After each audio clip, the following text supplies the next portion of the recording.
Bom dia, boa tarde, boa noite. Vamos então para o último vídeo sobre os povos bárbaros. Dessa vez falando da segunda onda de invasões. Vamos então começar pela ameaça viking, que durou de 793 até mais ou menos o ano 1000. Os vikings eram um povo que vinha da região da Escandinávia, mais especificamente a Noruega, Suécia e Dinamarca. A maioria deles eram dinamarqueses e iam de barco através dos rios e mares, saqueando qualquer lugar que encontrasse fora do seu mundo. A primeira invasão deles ocorreu em 793, quando eles chegaram na ilha de Lindisfarne, na Nortúmbria, e fizeram um massacre, saqueando o mosteiro, matando ou escravizando muitos de seus monges. Um ano depois, Jarrow, o mosteiro onde Beda escreveu, foi atacado. Em 795 foi a vez do mosteiro de Iona, e em 804 o convento da Lyminge, em Kent, foi concedido refúgio dentro das muralhas de Canterbury. Esses sim podemos falar que são bárbaros no sentido mais estrito do termo, e se ele te atacasse e saqueasse a sua velocidade, você teria muita sorte se fosse morto pela espada. Caso tenha um estômago fraco, melhor não ler essas citações. Vamos começar com alguns relatos de suas práticas com os povos que eles invadiam. Abre aspas, eles pegaram Hefrenkel e seus homens e amarraram suas mãos atrás das costas. Então eles invadiram o armazém e tiraram algumas cordas de uma estaca. Em seguida, sacaram suas facas e furaram os calcanhares dos homens atrás dos tendões e puxaram as cordas pelos buracos. Eles jogaram as cordas sobre a viga e amarraram os 8 juntos. Fecha aspas. Hanfikel Saga Freysgoda. Ou outro relato da saga de Orkneyja. Abre aspas, lá eles encontraram Halfdan de perna longa, e Einar fez então esculpir uma águia em suas costas com uma espada, e cortou todas as costelas da espinha dorsal, extraiu os pulmões de lá, e o deu a Odin pela vitória que ele havia conquistado. Fecha aspas. E por fim vamos a um relato da saga de Nijal, as famosas sagas islandesas. Abre aspas, mensageiros correram para dizer aos perseguidores que o rei Brian havia caído. Ulf, Haedra e Kert Jafald voltaram imediatamente. Eles cercaram Brodir e seus homens e sufocaram suas armas com galhos. Brodir agora foi feito prisioneiro. Ulf Haedra abriu sua barriga e o guiou ao redor de um carvalho e dessa maneira arrancou seus intestinos. Brodir não morreu até que todos fossem arrancados dele. Fecha aspas. Saga de Nijal. No entanto, quais as causas para esses ataques brutais? Bom, quando Carlos Magno começou a expansão territorial do Império Carolíngio para o leste, ele matou vários pagãos e fez a conversão forçada de vários outros, como o caso dos saxões. Na Saxônia tem o famoso massacre de Verden em 782, onde 4.500 saxões foram mortos. Outro relato fala que eles foram batizados forçadamente no rio. Ido King era cunhado do rei dinamarquês, e após esse massacre o número de ataques da Dinamarca e da Noruega parece ter aumentado. No entanto, esse não é o único motivo. Há também questões climáticas, já que o clima da Escandinávia só foi esfriando de 200 até 600, caindo 2,5 graus Celsius. A partir do ano 600, começa a esquentar de novo e vai atingir o pico em 1100, sumindo novamente os 2,5 graus Celsius perdidos. A era viking é conhecida do período de 800 até 1200, mas é de 800 até o ano 1000 que os vikings dão muito trabalho para a Europa cristã com seus ataques e saques. Com essa melhora do clima a partir do ano 600, em 700 começa a ter uma expansão da agricultura em terras escandinavas e a colonização interna da região. Na área báltica você tem o crescimento da população e o crescimento de novos assentamentos. No entanto, em 800 parece que houve uma crise populacional, já que não era possível alimentar tanta gente. Soma-se a isso o fato da agricultura nos países nórdicos ser mais precária do que no resto da Europa, porque a Noruega praticamente só montanhas, a Suécia praticamente só floresta de coníferas e a Dinamarca praticamente só tem pântanos. Em 840, colonos nórdicos fundam Dublin, apreendem o assentamento eclesiástico e constroem seu próprio assentamento. Em 844, uma esquadra viking com mais de 150 barcos navegou do Atlântico até Lisboa, então controlada pelo Emirado de Córdoba. Registros da época contam que as velas marrons cobriram o estuário do Tejo como pássaros negros. Após 13 dias de saques, 3 batalhas contra os mouros, não conseguiram conquistar a cidade e a frota seguiu em direção à Espanha. Em 2 de outubro, a expedição subiu o rio Guadalquivir até Sevilha. Tomada com pouca resistência, grande parte da população fugiu para Carmona e os homens que ficaram foram mortos. As mulheres e crianças foram escravizados. Então ficaram 5 semanas em Sevilha e saquearam vilarejos a cavalo. O emir de Córdoba organizou um exército e com elementos de surpresa e catapultas conseguiu recuperar a cidade. Prisioneiros foram enforcados nas palmeiras e para comprovar a vitória, 200 cabeças decapitadas foram enviadas ao emir de Tanger, atual Marrocos, incluindo a do líder da expedição. Esquadras vikings atacaram a costa e os rios franceses, muitas vezes financiadas por Horik, um rei dinamarquês. Na Páscoa de 845, uma dessas expedições chegou até Paris, com 120 barcos navegando pelo rio Sena. Para proteger a Basílica de São Denis do saque, o rei Carlos o Calvo dividiu seu exército em dois, colocando metade em cada lado do rio. Liderados por alguém que os francos chamavam de Regenheri, que pode ser ou não o famoso Ragnar Lothbrok, os vikings atacaram apenas uma das margens do Sena. Do outro lado, o resto das tropas assistiu à vitória escandinava e ao enforcamento de mais de 100 prisioneiros. Muitos dos soldados desertaram, forçando o rei franco a pagar 3 toneladas de ouro e prata aos vikings para evitar um massacre maior. A presença viking na França foi tamanha que Paris foi saqueada 3 vezes na década de 860, além de ser sitiada em 885. Melhor preparada que nos anos anteriores, a cidade se negou a pagar tributos, resistindo ao cerco por 8 meses, impedindo que os navios seguissem o curso do Sena. No fim, para o descontentamento dos parisienses que mantiveram a cidade, o rei Carlos o Gordo permitiu a passagem deles, desde que atacassem a Borgonha, que tinha se rebelado contra os francos. No entanto, muitas vezes os vikings também trabalhavam com mercenários contratados pelos nobres francos, que se opunham ao poder central. Em 843, um conde Lambert, acreditando ter o direito sobre a cidade de Nantes, enviou guerreiros nórdicos para tomar o local no dia de São João. O resultado, entretanto, não foi o esperado. A cidade estava cheia de devotos e os vikings não refrearam a sua habitual ferocidade, executando parte da população e roubando tudo que era de valor. A catedral foi invadida, fiéis e clero massacrados, inclusive o bispo que celebrava a missa. Suas últimas palavras foram Sursum Corda, corações ao alto. Por seu martírio, a igreja o santificou Gorhardos de Nantes. No século X, outra tática de defesa se mostrou mais efetiva. O rei Carlos III, também chamado de Carlos o Simples, entregou em 911 no Tratado de Saint-Clair-Swept grande parte do norte da França a Rolo, líder viking exilado da terra natal, em troca de vassalagem e da proteção contra ataques de outros grupos. Rolo se tornou o Duque da Normandia, foi batizado e seus descendentes adotariam a fé cristã, a língua e os costumes franceses. Seus domínios seriam conhecidos como Normandia, em referência aos senhores nórdicos. Quando os vikings voltariam para a França para saquear Paris novamente, Rolo agora lutaria do lado dos francos e ganhou dos vikings. Em 927, Rolo passou o feudo da Normandia para seu filho, Guilherme Espadalonga. O seu tataraneto, Guilherme da Normandia, tornou-se rei da Inglaterra ao conquistá-lo em 1066, fazendo de Rolo o ascendente direto de todos os monarcas ingleses da dinastia Plantageneta. A Inglaterra era o principal alvo dos vikings e foi o país que mais sofreu com os ataques, tendo boa parte do seu território ocupada e regida diretamente pelos nórdicos. Em 838, os vikings se uniram aos celtas da Cornualha contra os saxões liderados pelo rei Egbert, e ao sul, frotas escandinavas se revezavam em saques nos dois lados do Canal da Mancha. Londres não era a capital de nenhum reino, mas era um porto importante e movimentado. Os vikings saquearam a cidade em 842 e passaram a navegar no Tâmisa em 851 com uma frota estimada de 350 barcos. O novo ataque a Londres foi um grande massacre e os vikings ainda pilharam Canterbury antes de, pela primeira vez, montar um acampamento de inverno na Inglaterra. 4 anos depois, os nórdicos repetiram a experiência no que é considerado o prelúdio da grande invasão do grande exército pagão. Os vikings também passaram pelo Mediterrâneo. Em 859, 62 Langskips partiram da França para o Mediterrâneo e, segundo as sagas nórdicas, foram liderados por Halfdan e um dos filhos de Ragnar Lothbrok, Bjorn Flanco de Ferro. Após cruzar o Estreito de Gibraltar, os vikings atacaram a cidade espanhola de Algeciras, onde queimaram uma grande mesquita. Depois tomaram Nador, no Marrocos, onde escravizaram a população litorânea. Passaram pelas Ilhas Baleares e Valência e depois se concentraram no sul da França, inclusive fixando-se por algum tempo próximo a Arles. Da Côte d'Azur, chegaram ao norte da Itália, atacando Pisa e outras cidades costeiras. Segundo as lendas, ao chegar em Luna, Halfdan pensou ter alcançado Roma.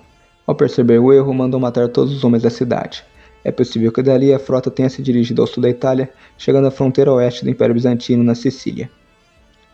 Na viagem de volta, muitas embarcações foram perdidas para os mouros e tantas outras para o mau tempo no Golfo de Biscaia. Para diminuir o prejuízo, sequestraram o rei de Navarra, em Pamplona, recebendo 70.000 moedas de ouro como resgate. Quando finalmente retornaram à França 3 anos depois, a esquadra de Halfdan e Bjorn contava com apenas 20 navios.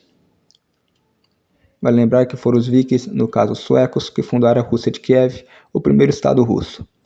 A Rússia foi fundada pelos vikings varegues, que eram comerciantes, que a partir dos rios que desembocavam no Mar Negro e no Mar Cáspio, saqueavam e subjugavam as tribos eslavas e fundaram a Rússia de Kiev em 882 por Oleg. Mas a grande ambição deles era Constantinopla, a cidade mais importante da primeira parte da Idade Média e a maior cidade mais rica e fortificada, com cerca de 500 mil habitantes. Em 8 de julho de 860, uma frota de 200 Langskips viajou pelo Mar Negro até o Estreito de Bósforo, encontrando a cidade despreparada. O imperador Miguel e a elite militar estavam fora de Constantinopla, lutando contra os árabes. Monastérios e vilarejos foram pilhados e destruídos e suas populações dizimadas. No entanto, quem estava dentro da cidade saiu ileso. Após um mês de cerco, os russos de Kiev saíram frustrados, não conseguiram invadir as grandes e poderosas muralhas de Constantinopla. Com isso, os bizantinos estipularam que os russos só poderiam entrar em Constantinopla desarmados, em pequenos grupos, não podiam passar a noite na cidade e seriam escoltados o tempo todo. Em 941, mais uma vez, os bizantinos estavam em guerra contra os árabes e os russos aproveitaram mais uma vez para atacar, dessa vez com cerca de 350 barcos. Então os bizantinos prepararam uma armadilha e usaram embarcações velhas em pouca quantidade para defender o Bósforo. Quando foram cercados pelos vikings, lançaram fogo grego, uma substância cuja fórmula hoje está perdida, altamente inflamável e que não apagava ao entrar em contato com a água, pelo contrário, flutuava. Os vikings se lançaram no mar e poucos sobreviveram. No entanto, os bizantinos ficaram impressionados com os nórdicos e formaram a guarda vareg, que era formada exclusivamente por vikings a serviço do imperador. Os russos acabaram se miscigenando com os eslavos e depois adotaram o cristianismo ortodoxo de Constantinopla em 1054. Agora vamos voltar nossa atenção de volta para a Inglaterra, que é onde nos interessa porque o estrago foi mais feio. Em 865 chega na Inglaterra o grande exército pagão, desembarca na Anglia Oriental, onde o rei lhes deu cavalos para sua campanha em troca de paz. Eles passaram o inverno de 865 a 866 em Tetford, antes de marchar para o norte para tomar York em novembro de 866. York era uma cidade muito importante na Inglaterra, pois foi revivida como um porto comercial pelos anglo-saxões. Com a tomada de York, os vikings liderados pelos filhos de Ragnar Lothbrok, com destaque para Ivar o Desossado, que viveu de 800 até 873, tomaram todo o reino da Nortúmbria em 868. Em 868, o exército pagão marchou para a Mércia e passou o inverno em Nottingham, onde foi cercado por uma força conjunta dos reinos da Mércia e Wessex. Com nenhum progresso sendo feito, os mércios fizeram um acordo com o exército viking, que se moveu de volta para York durante o inverno de 869 e 870. Em 870, o grande exército pagão voltou-se para a Anglia Oriental, conquistando-a e matando seu rei. O exército moveu-se para os acampamentos de Tetford. Em 871, os vikings se moveram para Wessex, onde Alfredo o Grande estava disposto a pagar-lhes para sair. O exército em seguida marchou para Londres para passar o inverno de 872, antes de voltar para a Nortúmbria em 873. Eles retornam para a Mércia, conquistando-a em 874 e passando o inverno em Repton, no rio Trent. Agora apenas o reino de Wessex ainda estava de pé, só que um pouco maior que o original, porque absorveu parte do reino da Mércia e os reinos pequenos de Kent, Essex e Sussex. Em 875, o exército pagão manda outra ofensiva contra Wessex, mas Alfredo o Grande derrotou os vikings na Batalha de Ethandune em maio de 878.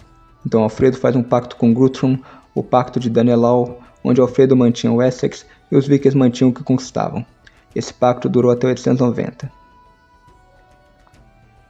Alfredo estabeleceu uma cadeia de fortalezas em todo o sul da Inglaterra, reorganizou o exército, de modo que sempre metade dos homens estava em casa e metade em serviço, com exceção dos homens que deviam guarnecer os burhs.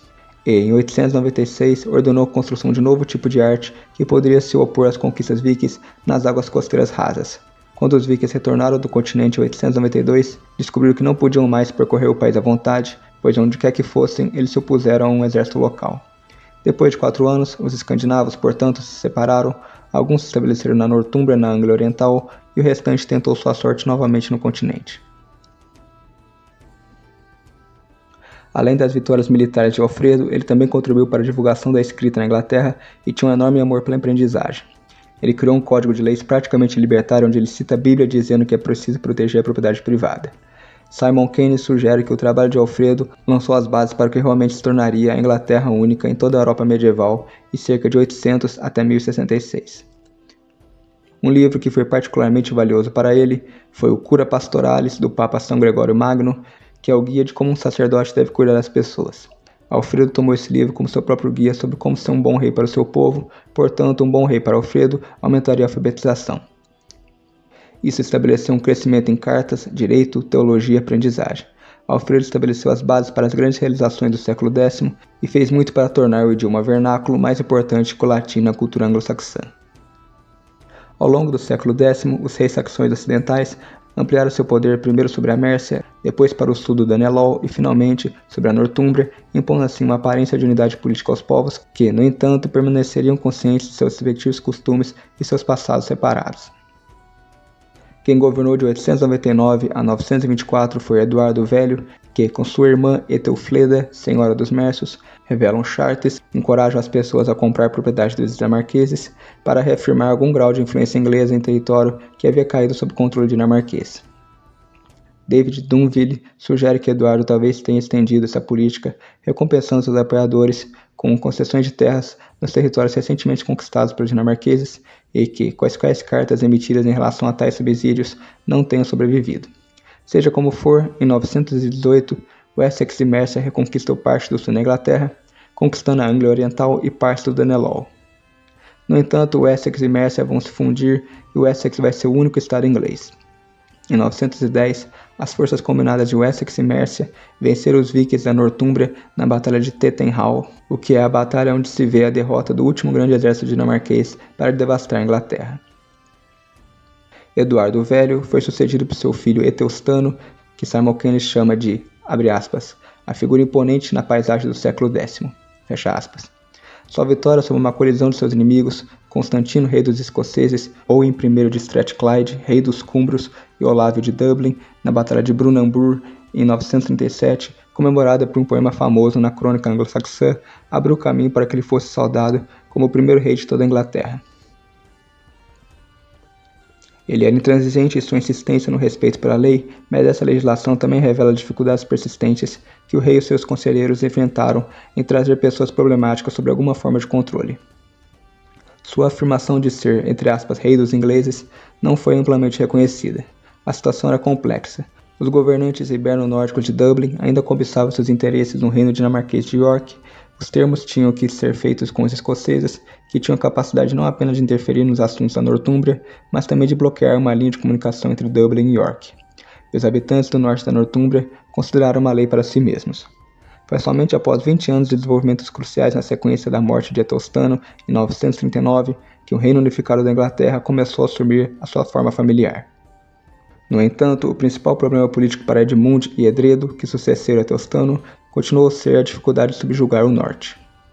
Em 927, eles terminam de expulsar os dinamarqueses das Ilhas Britânicas e a Inglaterra estava praticamente formada, exceto pela Nortúmbria, País de Gales e Strathclyde. A Inglaterra foi unificada depois dos conflitos de Edredo em 953.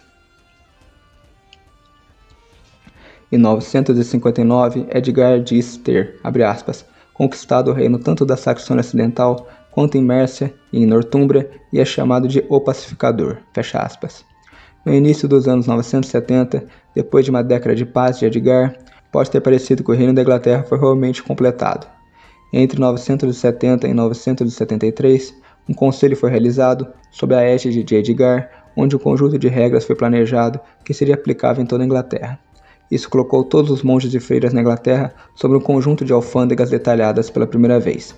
Em 973, Edgar recebeu uma especial segunda, abre aspas, coroação imperial em Bath, e desse ponto a Inglaterra foi governada por Edgar, sob forte influência de Dunstan, Eteovoldo e Osvaldo, o bispo de Worcester. O reinado de Eteoredo, o Despreparado, testemunhou a retomada das invasões vikings na Inglaterra, colocando o país e sua liderança sob tensões tão severas quanto duradouras.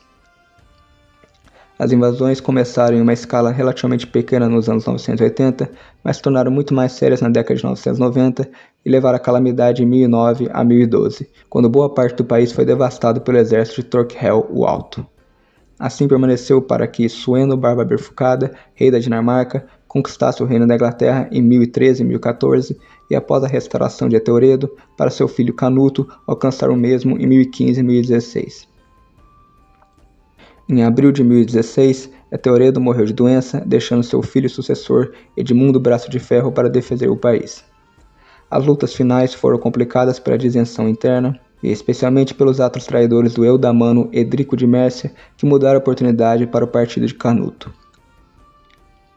Após a derrota dos ingleses na Batalha de Assundum, em outubro de 1016, Edmund e Canuto concordaram em dividir o reino para que Edmund dirija a Saxônia Ocidental e Canuto a Mércia, mas Edmundo morreu logo após a derrota em novembro de 1016, possibilitando a Canuto aproveitar o poder sobre toda a Inglaterra. Em 1016, a Inglaterra passou a ser parte do Império do Mar do Norte, junto com a Dinamarca a partir de 1018 e a Noruega a partir de 1028, e esse império durou até 1035. A próxima invasão que a Inglaterra sofreria é da Dinamarca, mas vai durar apenas de 1040 a 1041. A dinastia real nativa foi restaurada com a adesão de Santo Eduardo o Confessor em 1042, e depois vai ser a do Reino da Noruega em 1066, em que ocorre uma vitória decisiva inglesa na Batalha de Stamford Bridge, em 25 de setembro, onde a Inglaterra perdeu 5.000 homens de seus 15.000 e a Noruega perdeu 6.000 de seus 9.000. Ao mesmo tempo, em 1066, está começando a conquista normanda na Inglaterra. Lembra que Rollo se instalou na Normandia quando conseguiu a concessão dessas terras em 911? Bom, ele continuou a sua dinastia dali por bastante tempo, até chegar em Guilherme Conquistador ou Guilherme II da Normandia. A reivindicação de Guilherme ao trono inglês vinha de sua relação familiar com o rei anglo-saxão São Eduardo o Confessor, que reinou até 1066, mas ele não tinha filhos. Eduardo morreu em janeiro de 1066 e foi sucedido por seu cunhado, Harold Godwinson. O rei norueguês Haroldo III invadiu o norte da Inglaterra em setembro de 1066, saindo vitorioso na Batalha de Fulford, porém o rei inglês derrotou e matou o rei norueguês na Batalha de Stamford Bridge em 25 de setembro. Poucos dias depois, Guilherme desembarcou na Inglaterra. Haroldo II foi para o sul a fim de enfrentá-lo, deixando uma boa parte de seu exército no norte. Os exércitos de Haroldo e Guilherme se encontraram no dia 14 de outubro, na famosa Batalha de Hastings, e as forças de Guilherme derrotaram as de Haroldo, que morreu em batalha. Apesar de seus principais rivais terem sido mortos, Guilherme mesmo assim enfrentou rebeliões nos anos seguintes e apenas assegurou completamente o trono em 1072. As terras dos resistentes ingleses foram confiscadas, alguns membros da elite foram para o exílio. Mudanças graduais afetaram as classes agrárias e a vida dos vilarejos. A principal mudança parece ter sido a abolição formal da escravidão, que pode ou não estar ligada à invasão.